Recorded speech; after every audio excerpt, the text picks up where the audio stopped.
Estamos en eclesiología. Vamos ahora a ver la unidad 1 en sus puntos A, B y C. Esta es una unidad cortita que se puede ver de los puntos 737 al 757 del Catecismo de la Iglesia Católica y en un poquito de este libro de Salvador Pie Ninot. Credo Ecclesiam es el título de esta unidad. Si nosotros miramos a la Iglesia, vamos a ver que bajo este nombre se comprenden tres realidades. Por un lado, la asamblea litúrgica, que se reúne para celebrar la Eucaristía. Pero, ¿quién se reúne? La comunidad local. La comunidad local también recibe el nombre de iglesia. Pero la comunidad local no es algo separado de la generalidad, sino que la hace presente. Por eso este nombre de iglesia también está para la iglesia universal, es decir, para la totalidad.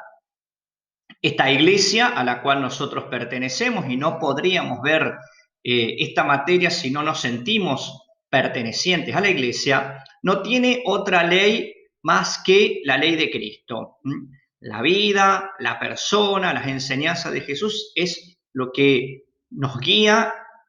Es también esta iglesia el primer fruto del Espíritu Santo. Si ustedes se fijan, después de creo en el Espíritu Santo, en uno de los credos decimos la Santa Iglesia Católica. La iglesia es, por lo tanto, el primer fruto del Espíritu. ¿Por qué? Porque la misión de Cristo y del Espíritu se realiza en la iglesia. Mejor dicho, el Espíritu hace presente la acción salvadora de Cristo en la iglesia, como que es una extensión de su encarnación. Ahora bien, un poquito jugando con el latín, en latín decimos que creemos en Dios, creemos a Dios, es decir, creemos porque Dios dice las cosas y creemos hacia Dios porque hacia Él nos orientamos. Cuando decimos creo en la iglesia, estamos diciendo que creemos en la existencia de la iglesia. Por lo tanto, en latín no decimos credo ecclesia, porque no es a la iglesia a la cual yo le presto fe, asentimiento de mi fe, ni tampoco credo in ecclesiam, como hacia dónde nos orientamos.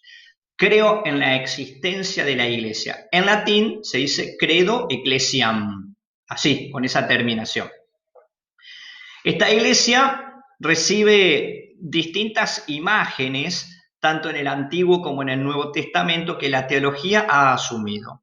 Una de las más antiguas, que ya viene del Nuevo Testamento, es la de pueblo de Dios. Y con esta idea de pueblo, otras, la de redil, la de rebaño, la de labranza, la de la viña. La idea de construcción como casa y templo, la idea de familia y por lo tanto también de madre, o también Jerusalén de arriba, Jerusalén celestial.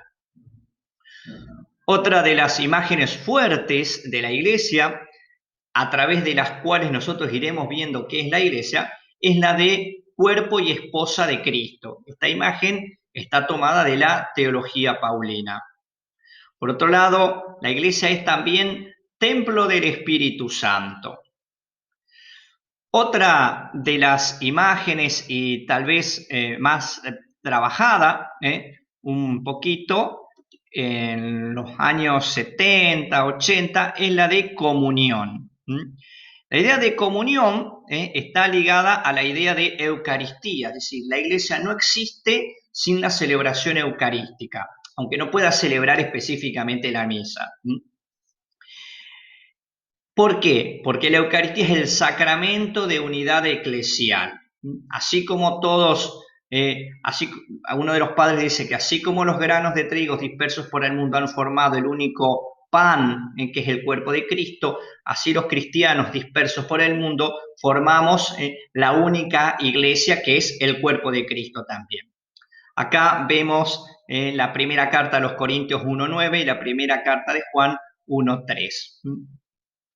La idea de comunión históricamente empezó con poner los bienes en común, que ya lo vemos en el libro de los Hechos de los Apóstoles. También las cartas de aquellos sucesores de los apóstoles que eran como los primeros obispos, que mandaban cartas de su comunidad a otras para mostrar que estaban todos interconectados, pero que esto era algo más que una federación o una agrupación, no es una asociación de iglesias, es una comunión de iglesias.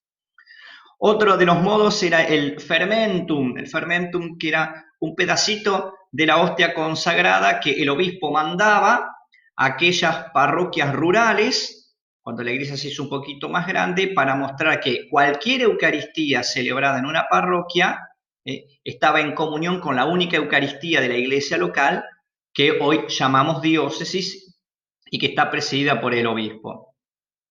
Comunión también nos dice el común asentimiento, que es lo que nosotros mostramos en el credo. Lo podemos decir en todos los idiomas, pero decimos siempre lo mismo, es el asentimiento de la fe. Otra de estas ideas de comunión es la de unidad y caridad.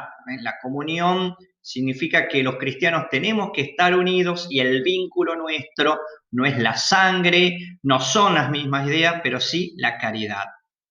Finalmente, comunión nos dice la comunión en la fe, como habíamos dicho un poquito antes acerca del común asentimiento, una misma fe, unos mismos sacramentos aceptados por la multitud de comunidades y la existencia de una jerarquía que está al servicio de esta comunión. No es que la jerarquía provoca la comunión, sino que está al servicio de esta comunión.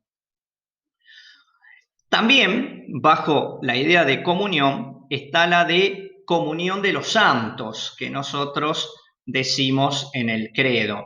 Comunión de los santos nos dice dos cosas, perdón. En primer lugar, la teología más bien oriental habla de la comunión en las cosas santas, los sacramentos.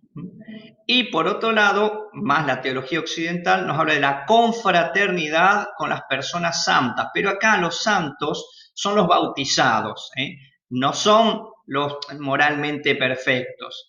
Cuando hablamos bajo este último aspecto de comunión de los santos, estamos diciendo que hay una interconexión entre la iglesia que está sobre la tierra, antes llamada iglesia militante, los cristianos que están purificándose de sus pecados en el purgatorio, la iglesia purgante llamada antiguamente, y los santos que ya están en el cielo, a quien llamamos iglesia triunfante.